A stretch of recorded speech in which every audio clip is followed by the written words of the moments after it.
Hello, my name is Tushar Rajkumar.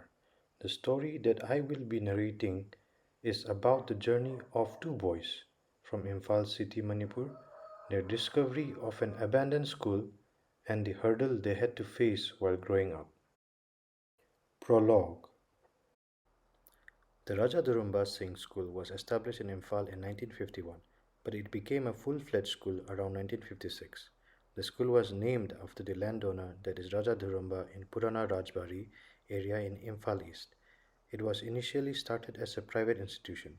Later on, the school was recognized as an aided institution and in 1976 was taken over by the state government as a government school and its administration was transferred to the state government. However, as per the state government policy, the school was abolished on 21st April 2010. Ironically, the then government planned to set up a commercial center in the school space. This was of great interest to them as it was a 2-acre land in the heart of the city. As Raja Durumba donated the land for educational purpose, Raja Durumba Memorial Trust was unhappy with the government's plan and took to the court. The civil judge, Senior Division Number 2, Manipur, 3rd of August 2012, had restrained the state government from causing further demolition of the school building and make any further construction on the site land except for any educational purpose. Since then, Raja Durumba Memorial Trust, unable to maintain nor come up with any utilization of the space, and the state government simply lost interest in it. The school, which had produced great thinkers and professionals, now lay forgotten, misused, and abandoned. In deep slumber, it waits for its performers to take the stage again. Once a ball bounced into a dark space, and when it reached its final destination, realized it is in that abandoned school. Deepu, the owner of the ball, and Tomba found their way to the abandoned school. Hidden in plain sight among the concrete jungle, the school lay asleep. Camouflaged with hoardings, political banners, and human waste, it lay dormant.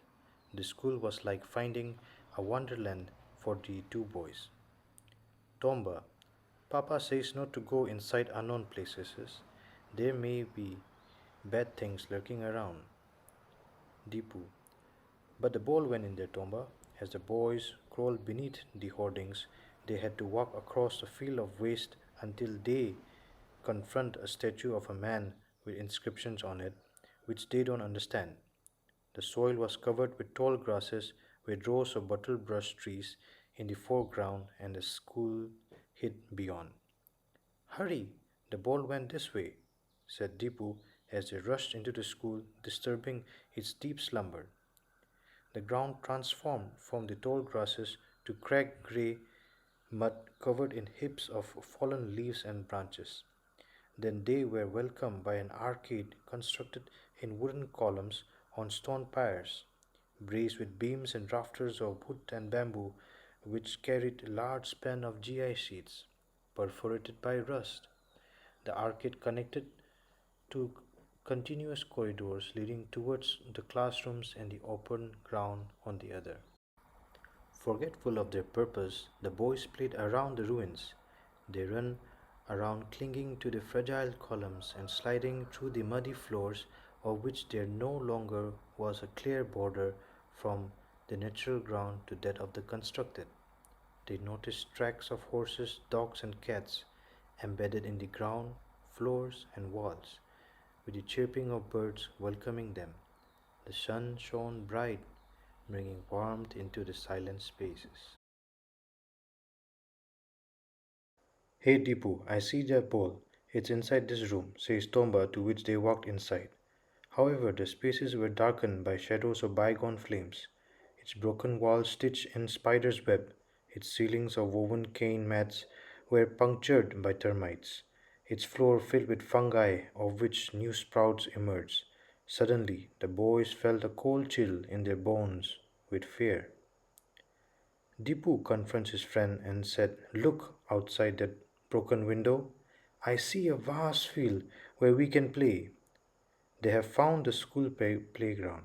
Its borders were littered with garbage and deformed trees, which fenced large grass fields within. They could see a glimmer of water at its center with the city at its backdrop. Hope filled their mind as they don't have a playground in their community.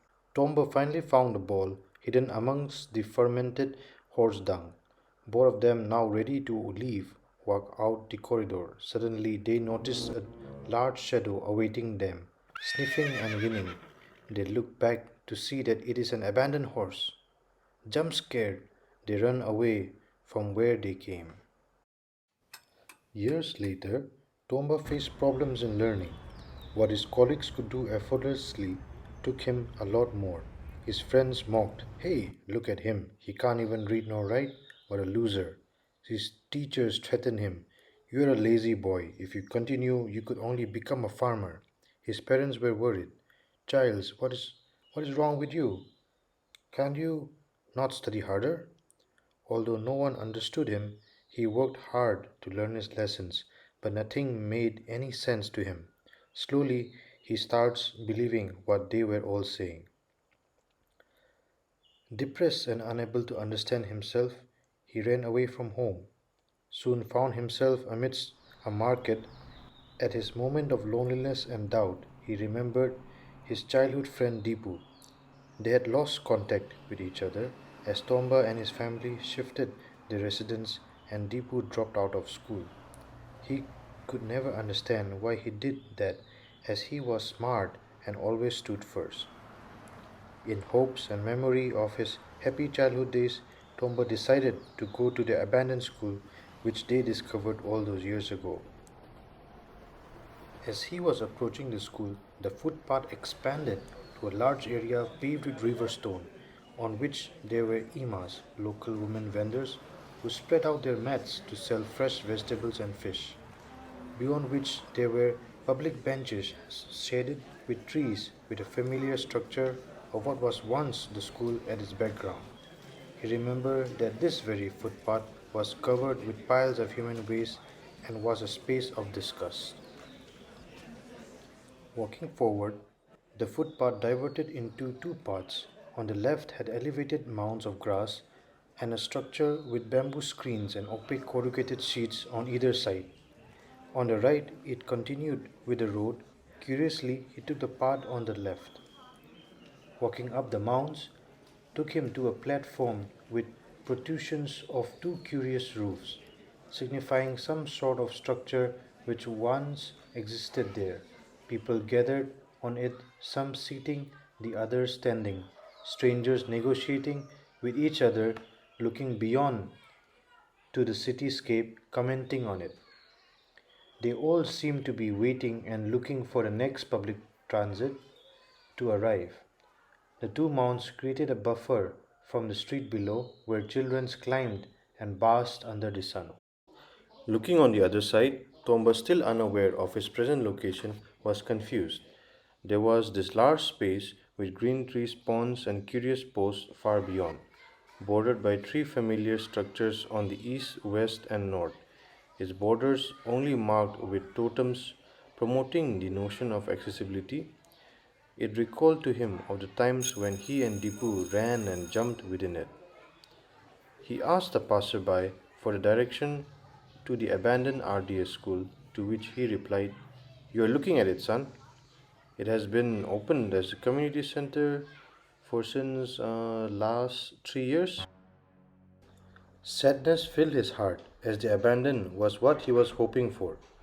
Tomba, with a heavy heart, goes down the flight of steps, leading down to a space of colonnade in trunks of timber. There he is met with people sitting on steps, listening to the speakers at the center. Hoping beyond hope, Tomba asked about his friend Deepu and a stranger who seems to be working there. He described to him all the details he could remember about his childhood friend in sadness and worry. The stranger replies, "Ah, yes, I recognize that description. Deepu Singh, he works here. You will find him in the classroom corridors. Just follow the wooden deck. He will be there." Overjoyed beyond belief, Tomba rushed towards the direction the stranger was pointing. Peeping to every classroom, which were renovated and restored, Tomba ran his hands on the walls. However, unlike before, where the walls crumbled to his touch, it stood firm, yet gave him the same feel and texture of mud wall. The corridors were shaded with a roof on top, supported by a series of posts. It had a screen of polished bamboos arranged in such a way that its shadow cast playful patterns. This formed a clear border to the landscape beyond, which were very familiar when it was abandoned. The path leads Tomba to a library. Inside the walls displayed different works of achievements, ranging from science projects to arts, poetry, all the products of the community, bringing about the realization that he too can do such works. He questioned the librarian about his friend, to which she replied, "You just missed him. Follow the path, it will lead you to the care center for the urban animals. He works as a janitor here." Determined, he continued to follow the wooden deck which stretched out to the landscape. He notices curious poles posted in square grid into the landscape, left to decay under the sun and rain. His focus shifted to the chirping of birds sitting on top of the post. While some posts were deformed and seems unstable, some were densely vegetated at its footing, with even trees sprouting out of it. This was of interest to children as they held magnifying glasses trying to get a glimpse of the world under. He also notices pony horses which seem to be under rehabilitation. The path leads Tomba to the hall where abused and abandoned dogs, cats from the city are being taken care of. Below the deck, he notices a stable that did the same with a recreational grounds just for the animals. Fenced away from the urban gaze, yet carefully woven with bamboos so that the animals weren't trapped. He asked the veterinarian stationed there, to which he got the reply, "You just missed him. Follow the path to the community center. He is wearing a blue shirt." He walked out to the deck, leading the way to the hall. Suddenly, a gush of monsoon wind made him look out to the pond and the landscape beyond.